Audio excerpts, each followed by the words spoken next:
दोस्तों नमस्कार। दोस्तों आज की कहानी है बड़ी बहू की तानाशाही। अरे ओ महारानियों, यहाँ तुम्हारे लिए नौकर नहीं है, काम कर लो। मंजू की ये रौबदार बातें सुनकर उसकी दोनों देवरानियां अंदर तक कांप जाती हैं। वह जरा से फुर्सत के दो पल एक साथ नहीं गुजार सकती थी। दोनों के पति बड़े भाई सुनील की दुकान पर काम करते थे। बात दोनों तरफ एक जैसी थी। वहां दुकान पर दोनों भाई अपने बड़े भाई से एक शब्द नहीं बोल सकते थे और यहाँ घर पर भी दोनों अपनी जेठानी से एक शब्द नहीं बोल सकती थी। सास को तो दोनों ने देखा भी नहीं था। दोनों भाई बड़े भाई के आदेश पर दुकान में काम में लगे रहते थे और घर में मंजू के आदेश पर दोनों देवरानियां काम में लगी रहती थीं। दोनों देवरानियां देर रात को जब घर के काम को खत्म कर होती तो अपने थके हारे पतियों से कोई शिकायत नहीं कर पाती थीं। दोनों भाई सब कुछ जानते और समझते थे पर कुछ कह नहीं पाते थे।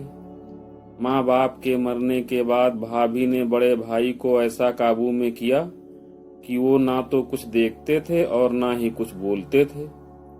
घर में सिर्फ मंजू भाभी का ही राज था। बड़े भाई के दो बच्चे थे, एक लड़का और लड़की।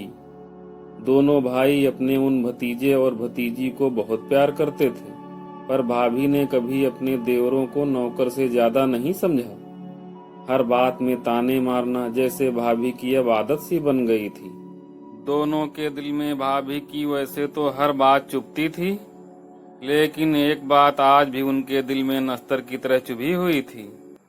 बात दोनों की शादी से पहले की थी। हुआ यूं कि एक दिन तीनों भाई एक साथ खाना खाने बैठे। भाभी ने पहले बड़े भाई को घी में खूब चुपड़ चुपड़ कर रोटियां खिलाईं और जब वे दोनों खाना खाने लगे तो घी का डिब्बा एक तरफ रख दिया और सूखी रोटी ही दोनों भाइयों को देने लगी। यह देखकर छोटा भाई हिम्मत करके भाभी से कहने लगा, भाभी हमको भी देसी घी लगाकर रोटी दो ना। बड़े भाई को भी तो आप घी लगाकर रोटी देती हो।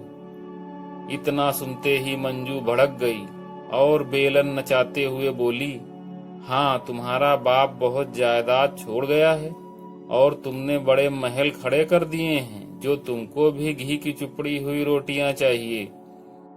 छोटे भाई ने कहा, पर भाभी बाप तो हम सभी भाइयों के एक ही तो थे, तो यह भेदभाव क्यों?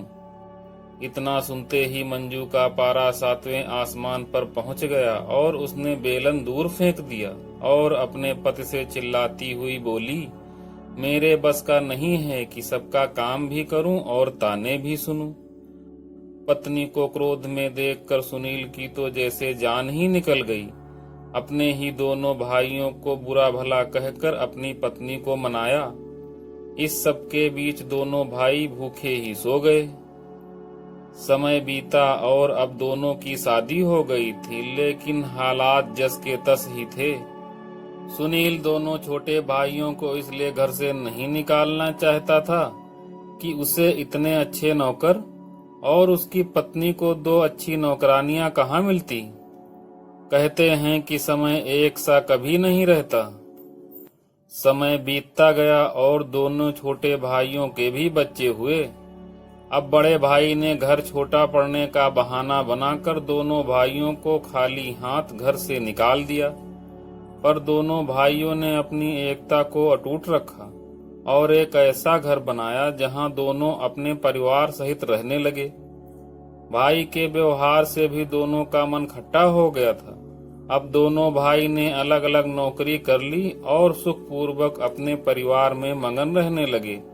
उधर मंजू खुश थी कि दोनों भाइयों को बिना कुछ दिए सब कुछ उसका हो गया। समय अपनी गति से चलता रहा। एक दिन सुनील के बेटे की भी शादी हो गई। मंजू बड़े अरमानों से अपने बेटे के लिए बहू लेकर आई। शादी में बड़े भाई ने अपने पत्नी प्रेम के चलते अपने दोनों छोटे भाइयों को न्योता ही नहीं दिया।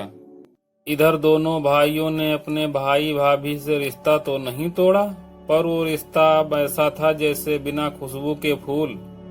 लेकिन अपने किए कर्म सामने जरूर आते हैं और ये मंजू को जल्दी ही पता लगने वाला था।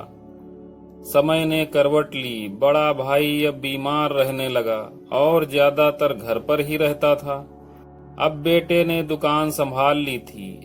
एक दिन बेटा खाना खा रहा था और बहू बड़े प्यार से खूब घी लगाकर अपने पति को रोटियां खिला रही थी।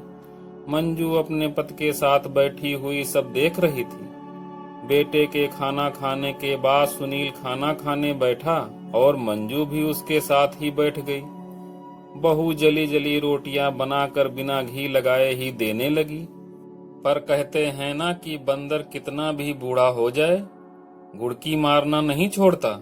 मंजू ने कड़क कर बहू से कहा, क्यों री, ये रोटियां कैसे बना रही है? तेरी माँ ने क्या ऐसी ही रोटी बनानी सिखाई है?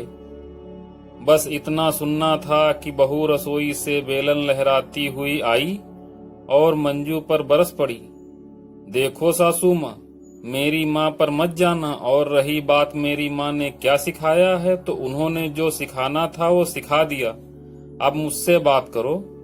और क्या हो गया जो जरा सी रोटी जल गई? खा लोगे तो कुछ हो तो नहीं जाएगा?